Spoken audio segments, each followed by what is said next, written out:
기침하느냐라는 제목으로 함께 은혜를 나누고자 합니다. 14장은 세례 요한의 순교, 그리고 예수님의 오병이어의 기적, 그리고 물 위를 걸으신 예수님, 그리고 게네사렛 사역 내용이 소개가 됩니다.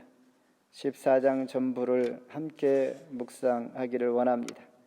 이런 기적의 현장을 목격하면서 대부분의 사람들은 예수님의 신적인 능력을 발견하게 됩니다. 그러나 잘못된 생각을 가진 자들은 만왕의 왕으로 되신 예수에 대한 종교 지도자들, 그리고 수많은 사람들이 엉뚱한 생각에 빠지게 됩니다. 그래서 세상적인 메시아로 인식하면서 마치 예수님께서 정치적인 지도자, 그들의 삶을 더 좋게 도와주는 능력 있는 그런 왕으로 착각하게 되면서, 특별히 종교 지도자들은 적대감을 가지고 예수님을 늘 어렵게 하면서 계속하여 배척해 나가는 것을 보게 됩니다. 급기야 예수 그리스도를 예비하신 세례 요한은 어린 계집 아이의 춤값으로 하나밖에 없는 세례 요한의 목이 잘려지는 어처구니 없는 사건을 보면서 하나님께서 세우신 외롭고 초라한 사명자의 길을 또한 생각해 봅니다. 물론 이제는 메시아 시대가 도래하였으니 뜻하지 않은 일로 인하여 세례 요한이 생을 마감하고 그의 멋진 사명을 다 완수한 후에 새롭게 시작하는 하나님의 메시아 역사가 시작이 됩니다. 이와 같이 초라한 사명자의 길을 생각할 때 마치 겨자씨 작은 하나를 심어서 30배, 60배, 100배의 결실을 포기하고 또한 작으나 큰 열매를 우리에게 안겨주시는 주님, 그리고 떡 5덩이와 2마리의 물고기가 비록 적은 수이지만은 장정만 5,000명이나 먹이고 12광주리를 남길 수 있는 이런 놀라운 역사는 오늘 하나님께서 우리에게 주신 소명의 길, 초라하게 보일지라도 하나님 나라에는 놀라운 역사와 놀라운 하나님의 은혜가, 선물이 주어진다는 이 생명의 길 소망을 가지고 오늘도 말씀 안에서 함께 은혜 시간 되기를 바랍니다. 첫 번째, 세례 요한의 죽음입니다. 12절에 요한의 제자들이 와서 시체를 가져다가 장사하고 가서 예수께 아뢰니라. 일찍이 이사야 선지자는 메시아에 대한 예언을 하면서 메시아 길을 예비할 자로 세례 요한의 출생을 예고했습니다. 이 말씀이 이사야 40장 3절인데, 외치는 자의 소리여 이르되 너희는 광야에서 여호와 길을 예비하라. 나이 든 사가랴와 엘리사벳은 바로 세례 요한을 낳게 됩니다. 그때는 정치적으로 혼탁하고 영적으로 어두운 시대였습니다. 세례 요한이 헤롯의 죄를 지적합니다. 헤롯은 자기 동생 빌립의 아내 헤로디아를 아내로 삼은 것을 비난합니다. 그러다가 그는 옥에 갇힙니다. 오늘 지금 본문 읽은 것처럼 헤롯의 생일날에 이루어진 일, 헤로디아가 세례 요한을 아주 미워했습니다. 원망했습니다. 이 잘못된 죄, 이걸 비난하자 기회만 찾고 있었던 것입니다.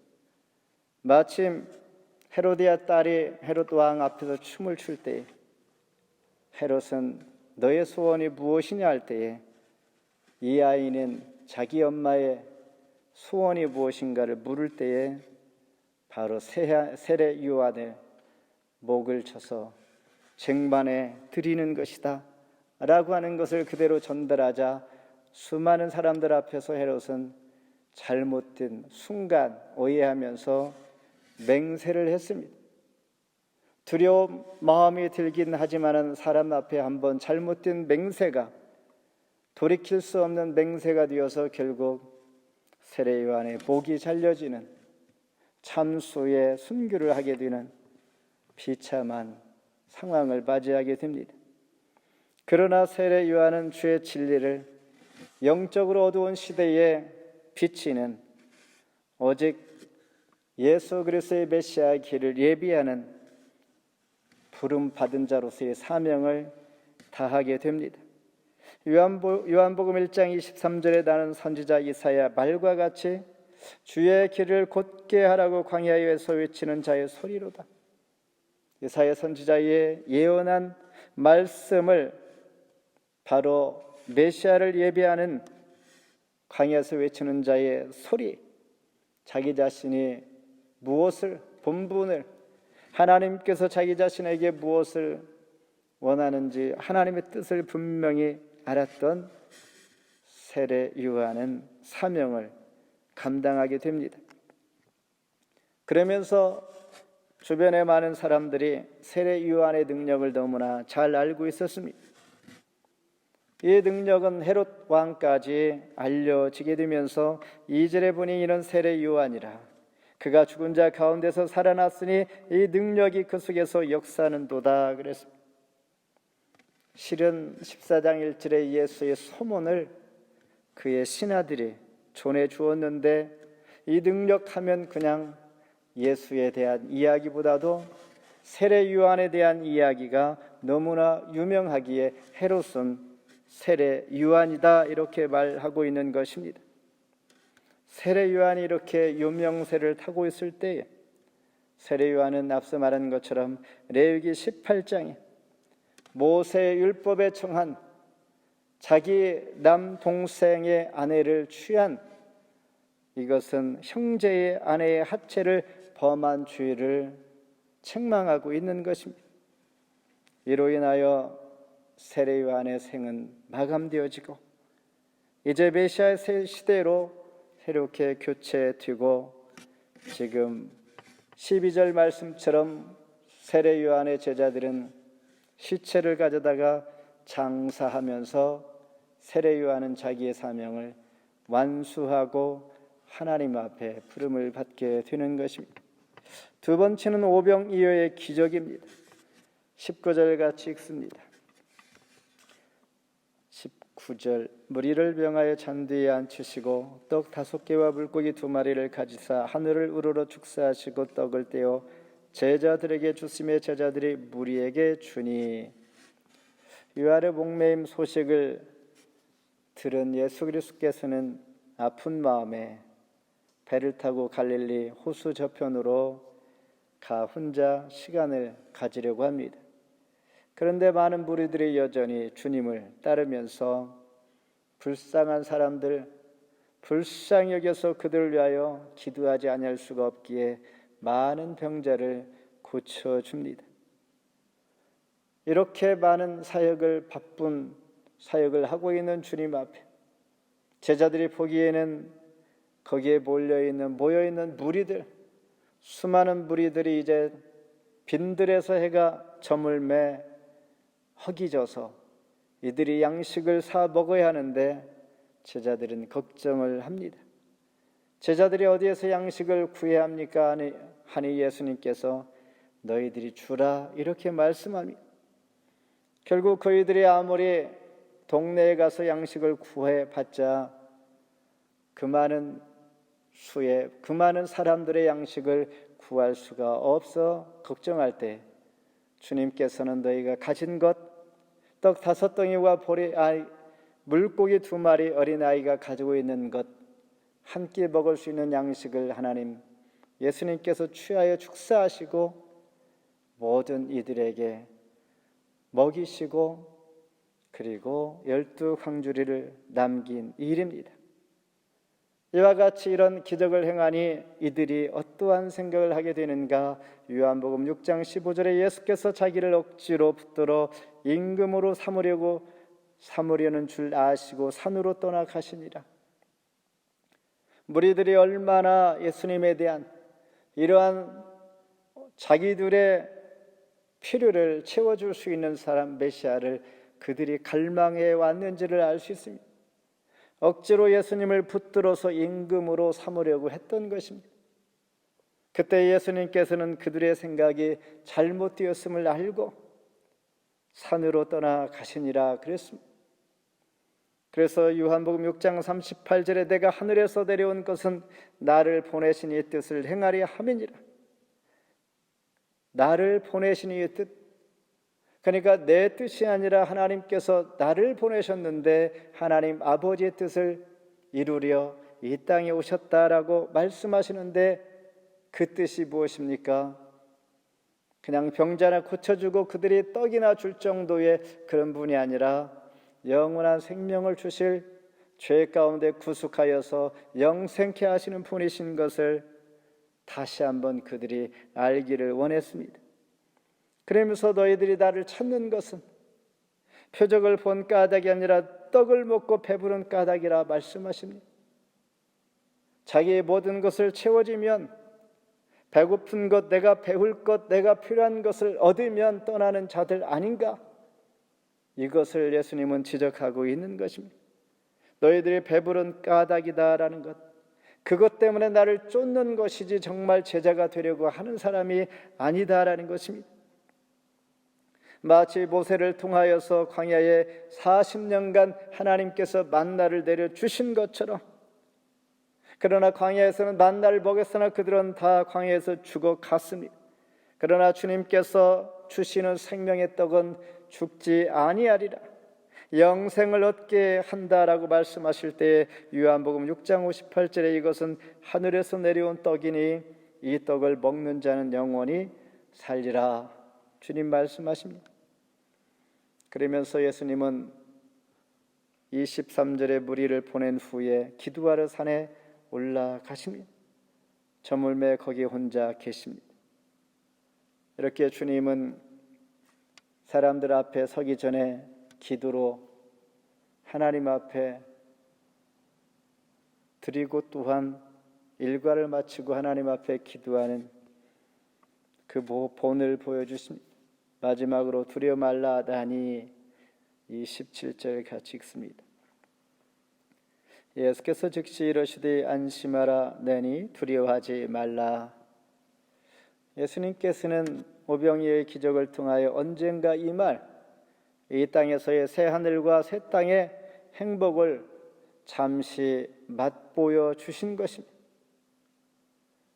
아마 이 기적을 통하여 사람들은 놀라운 체험과 기적의 현장을 통하여 거기에 머물러 있고 싶어 했을 것입니다. 계속하여 예수님께서 축사만 하시면 먹을 것이 넘치고 병든 자가 치유함을 얻고 고침을 받고 문제를 해결받는 이 자리, 사람들은 그 자리에 머물러 있기를 원했을 것입니다. 그 무리들뿐만 아니라 제자들이 다 그랬을 것입니다. 그래서 예수님은 너희들이 지금 기적을 행한 이것은 이렇게 평생 살라가 아니라 새 하늘과 새 땅의 맛, 내가 잠시 보여주었고 내가 하늘에서 내린 생명의 떡이다라는 것을 보여줬을 뿐이다라고 그들에게 인식시키기 위하여 22절에 예수께서 즉시 제자들을 재촉하사 배를 타고 건너편으로 가게 하셨고, 배를 타고 제자들을 건너편으로 보냈습니다. 그리고 예수님은 산으로 가서 기도하고 있습니다. 다시 말해서 우리는 좋은 일이 있을 때에 안주해서는 아니 됩니다. 그것이 우리 인생의 모두가 아니라는 것입니다. 하나님께서 어떤 분이신가를 체험하고 맛보고 또다시 우리는 하나님의 은혜를 구하며 새롭게 시작해야 할 그런 세상인 것을 우리는 잊지 말아야 합니다. 이제는 예수님께서 제자를 볼 때에 너희들이 이것을 보았지. 지금까지는 제자들이 예수님과 늘 동행해 왔습니다. 그들이 실수하던 안 하던 기적도 체험하고 또한 직접 눈으로 목격하고 예수님께서 하시는 말씀을 듣고 그러나 이제는 그들이 따로 예수님과 분리되어 배를 타고 가게 됩니다. 지금까지는 모든 것이 주님께서 함께 했으니 만사가 오케이였습니다. 마치 자녀가 자라서 이제 부모의 도움을 떠나서 품을 떠나 자기 인생을 살아가야 하는 그런 때에는 또한 때가 때인 만큼 떠나야 할 때가 있다는 것입니다. 그런데 제자들은 예수님을 떠나니 당장에 밤 사경의 풍랑을 만나 큰 고난을 겪고 있습니다. 예수님께서 산에 기도하면서 영적으로 제자들의 상황을 직감하고 바다를 물 위에 걸어가셨습니다. 그때 처음에 제자를 볼 때 유령이다 했지만은 베드로가 알아챘습니다. 그리고 주님, 내가 뛰어내려도 됩니까? 라고 부르니 주님께서 그래 오라 하니까 주님 바라보고 물 위를 베드로도 주님처럼 그런 이적의 체험을 잠시 했습니다. 그러다가 바다를 바람을 보면서 두려운 나머지 주님께 시선을 놓치면서 물에 빠지고 맙니다. 주님께서 건져 주십니다. 그러면서 믿음이 작은 자의 왜 의심하느냐라고 책망합니다. 그러면 우리 믿음은 하나님만 늘 바라보는 것입니다. 주님을 떠나면 우리는 풍랑과 실패와 고난을 경험할 수밖에 없습니다. 주님 앞에 시선을 우리가 잃는 순간에 우리는 물에 빠질 수가 있다는 것입니다. 그러면서 주님이 내니 두려워하지 말라. 내니라는 말은 모세가 하나님의 이름을 묻자 나는 나다라고 말씀하신 것처럼 신성, 하나님, 예수님께서 하나님이신 것을 표현하고 있는 것이죠. 그러면서 예수님께서 그 배에 올라가니 풍랑이 멈췄습니다. 그리고 평안이 찾아왔습니다. 33절에 배에 있는 사람들이 예수께 절하며 이르되 진실로 하나님의 아들이 소이다 하더라.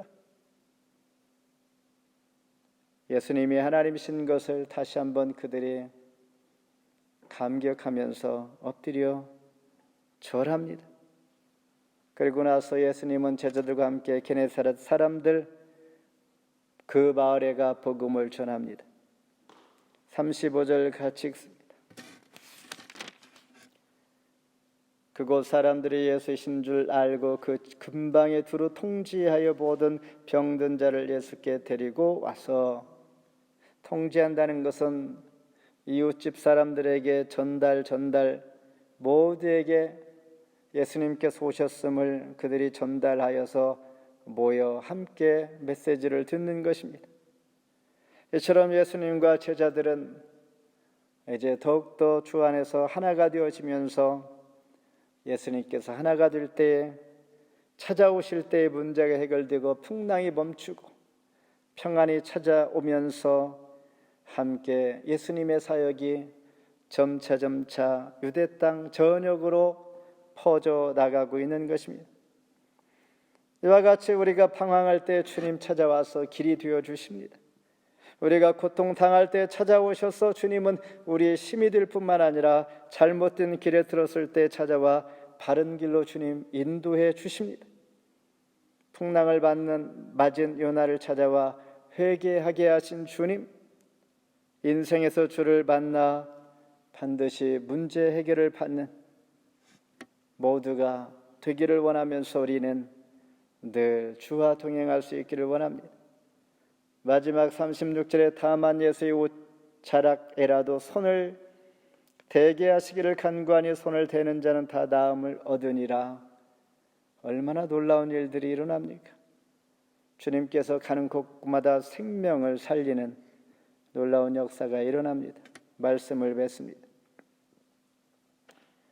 문제는 우리 인생에 있어서 믿음이 있든지 없든지, 또한 믿음이 약하든지 강하든지 상관없이 반드시 풍랑이 찾아온다는 것입니다. 앞으로 우리에게 임할 풍랑, 어떤 풍랑이 임할 수 있을까? 주님의 제자들은 주님께서 행하신 기적을 보고 그들은 환호하고 열광했습니다. 그 표적의 순간 그들은 기뻐했지만은 주님과 멀어지면서 배를 타고 바다를 가는 동안 풍랑을 만난 것처럼 오늘 우리가 좋은 일이 있고 또한 기뻐할 일이 있다면 또한 뜻하지 않게 우리에게 풍랑과 고난이 찾아올 수가 있습니다. 자칫 잘못하면 우리는 침몰할 수도 있는 것들이 내 뜻대로가 아니라 예상치 못한 상황들이 얼마든지 올 수가 있다는 사실을 우리는 이 시간 다시 한번 돌아보면서 더 큰 문제는 내 내적인 풍랑, 왜 의심하느냐, 믿음이 적은 자여 책망받는 자가 아니라 그런 상황이 올지라도 믿음으로 주님을 바로 바라볼 수 있는 이런 용기와 소망이 우리에게 있어야 한다는 것입니다. 우리의 상황은 주님이 다 알고 계십니다. 우리가 스스로 내 자신을 지키기 위해서 쌓는 세상의 것들, 그러나 풍랑 앞에 놓여지면 다 소용이 없습니다. 물질을 쌓아도 인맥을 쌓아도 경험을 많이 쌓아도 풍랑을 맞이하면 순식간에 다 잃을 수도 있고 무용지물이 될 수가 있다는 것입니다. 중요한 것은 주님 앞에 우리는 마음을 늘 고정해야 합니다. 주님을 늘 바라보는 것입니다. 의심하지 않는 믿음을 가지고 있어야 합니다. 그리고 왜 물에 빠졌는지 우리는 다시 한번 돌아봐야 합니다. 주님을 바라봅시다.